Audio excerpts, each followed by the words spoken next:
Lizzie présente The Grey Man, la cible, de Mark Greaney,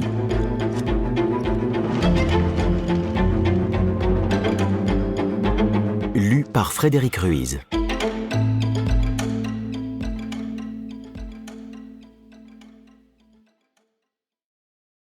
Prologue. Des nuages sombres et bas couvraient la mer d'Irlande, gonflés de l'air humide du matin, suivant lentement le tueur qui se tenait sur le pont avant du chalutier.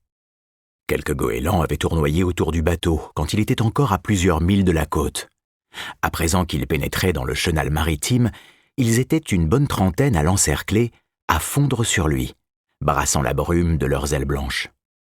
Les oiseaux lançaient des cris perçants, semblant prévenir la côte irlandaise de l'arrivée imminente du tueur sur son rivage. Mais leurs cris se perdaient dans les embruns. Le chalutier s'amarra peu avant 8 heures. Sans un regard pour les deux marins, le tueur sauta sur le quai. Aucune parole n'avait été échangée entre eux en 3 heures, depuis que l'embarcation de 12 mètres avait récupéré dans les eaux internationales ce passager d'un cargo lituanien. Il était resté sur le pont pendant tout le voyage, passant de la proue à la poupe sans quitter des yeux le bouillonnement des vagues. Son ciré à capuche noire le protégeait de l'écume salée et des gerbes d'eau autant que des regards curieux du père et de son fils qui pilotaient le bateau. Conformément à des instructions très strictes, les 2 hommes n'avaient pas bougé de la timonerie durant la traversée. On leur avait demandé de récupérer un homme et, sans entrer en contact avec lui une fois à bord, de l'amener à Out Harbor, au nord de Dublin. Après avoir débarqué leur étrange prise du jour, ils n'avaient plus qu'à profiter de leur argent et à tenir leur foutue langue. Le tueur traversa le village côtier jusqu'à la petite gare où il acheta un billet pour Connolly Station, la gare centrale de Dublin.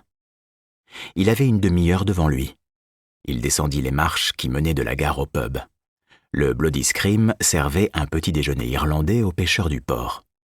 La longue salle étroite était presque remplie d'hommes engloutissant leurs œufs brouillés, saucisses et haricots blancs à la sauce tomate, avec des pintes de Guinness brunes et mousseuses pour faire passer le tout. Le tueur savait se fondre dans un environnement inconnu. Pour cacher son accent étranger, il marmonna et d'un geste commanda la même chose que ses voisins de table.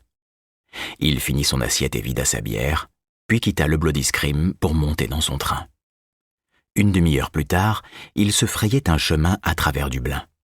Arborant une épaisse barbe brune, il avait enfoncé un bonnet bleu sur ses yeux et ses oreilles, noué une écharpe autour de son cou et enfoncé profondément ses mains dans les poches de son caban bleu marine pour les protéger de l'air glacé.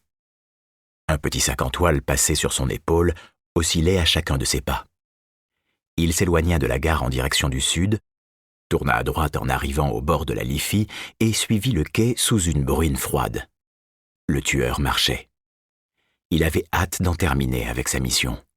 Il ne s'était pas senti à l'aise en mer, pas plus qu'il ne se sentait à l'aise parmi la foule matinale de plus en plus dense autour de lui, à l'approche d'O'Connell Street.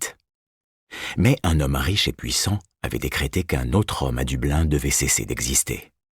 Et Cord Gentry était venu pour y veiller. Chapitre 1. Il acheta du paracétamol dans une pharmacie ainsi qu'une bouteille d'eau. Quelques mois plus tôt, il avait reçu une balle dans la cuisse et un coup de couteau dans le ventre.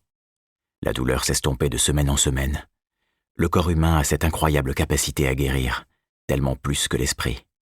Mais Gentry avait développé une addiction aux cachets et aux piqûres. Vicodine, oxycontine, Démérol et Dilodide. Depuis l'opération de sa plaie abdominale, il avait été approvisionné en médicaments par un chirurgien niçois et avalait chaque jour ses pilules. Cela faisait 1 semaine qu'il était sevré, et cette détox qu'il s'imposait était un supplice. Le paracétamol ne pouvait pas remplacer un puissant narcotique, mais son esprit trouvait une sorte de réconfort dans le rituel d'avaler des cachets. 3 heures après avoir débarqué du chalutier, il prit une chambre dans un hôtel bon marché tenu par des Chinois, dans une ruelle débouchant sur Parnell Street, à 1 kilomètre au nord du fleuve. Sa chambre était sombre, humide, empestait le moisi et le graillon. Une puanteur distillait à travers les conduits d'aération par le restaurant situé 2 étages plus bas. Une pluie presque horizontale frappait lourdement la fenêtre sale sans parvenir à la nettoyer. La pellicule poisseuse de crasse couvrait l'intérieur de la vitre. Étendu sur le matelas qui s'affaissait, Gentry fixait le plafond. Ses pensées dérivaient sans parvenir à se fixer. Il venait de passer une semaine en mer. La sensation de ne plus être balancé d'avant en arrière, de bas en haut, avait quelque chose de déroutant. Nous espérons que vous avez apprécié cet aperçu. Pour continuer à écouter ce livre audio sur Google Play Livres, utilisez le lien dans la description de la vidéo.